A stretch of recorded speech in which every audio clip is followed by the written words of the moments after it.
Viral di media sosial, video seorang perempuan di Cilacap, Jawa Tengah yang mengangkut peralatan dekorasi lamaran sendiri menggunakan sepeda motor.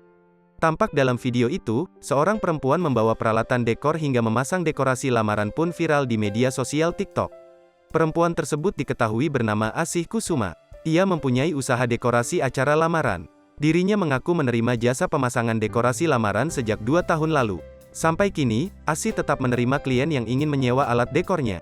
Bahkan, Asih memasang sendiri peralatan dekornya.